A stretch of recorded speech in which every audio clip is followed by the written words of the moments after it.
qarsam sening uying namrat turatding bu deganda menga bunda hashamat tamoqlarni chiqibsa degandan keyin oliylari siz degan xon avlodi, xon bo'lmoqchi kishi hech qanday nimam topolmay xotinimni bo'g'izlab shuning go'shini chiqdim deydi. Adam yeydi. Ondan keyin g'arib sayohat. Jiqadam uningga ayirga balkim men burun diqqat qilmabman. Boshqa yoq nima desa, tangsingning go'shini yeymiz deydi. Yeyish bilan yalanmaslikninki orasidagi kurash. Yana adam yeymiz deydi. Qizilra vaqt kuchish.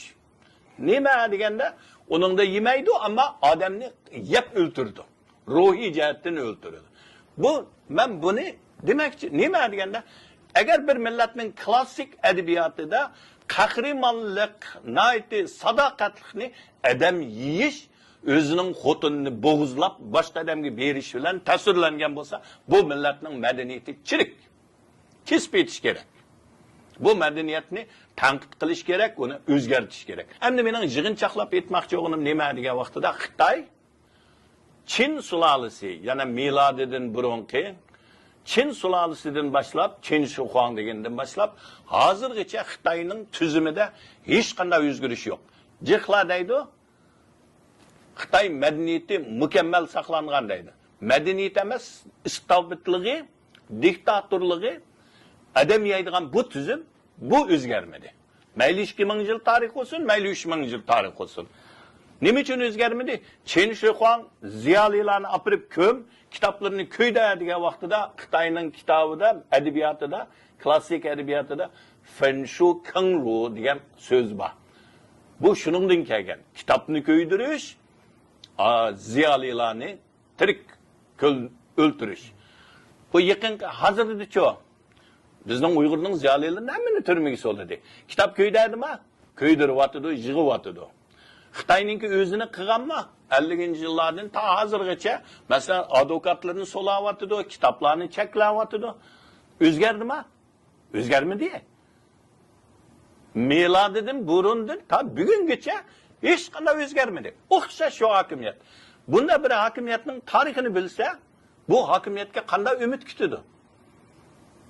Şunun Xitoy pardozlaydi. Bizningki adamlarimiz, Uyg'urlarimiz, ziyolilarimiz bu tarafini yana degandek tushanganda men azroq kamligini his qildim. Shuningga Xitoyni biz bunda tushunsak, Xitoyda qonun bormi? Jiqadamlar qonun bor deydi. Xitoyda qonun yo'q. Chunki qonun degan hukm Xitoydan kelmagan. Sirtdan kelgan. Qonunning nimaligini xalqiga tushundirmagan. Qonun degan nima deganda, qonun degan siz bilan men hammamiz o'rtaq ko'ngil bo'ladigan, sizning manfaatingizni qo'g'daydigan, mening manfaatimni qo'g'daydigan qoida.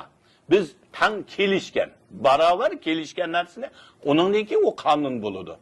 Podshoninki o'zining taxtisini qo'g'dash uchun tushagan u buyruq bo'ladi. U tushagan buyruq podshoning taxtisini qo'g'daydi, sizning manfaatingizni qo'g'damaydi. Shuningga Xitoyda madaniyleşti, kanun. Bir millette kanun bilen idare kılanmayan millet o da yerde adalet bulmaydı. Medeniyet mi mevcut bulanmaydı. Adalet bulmayan yerde erkin tefekkür bulmaydı. Erkin tefekkür bulmayan yerde medeniyet olmaydı. Medeniyet bulmadı, o yerde özgürlük bulmaydı. Nima için özünü uygu müktür koygan dehqonning xotinning go'shini bersa, yeydi o podshoh. Nima uchun tangsingninki go'shini yemoqchi ular?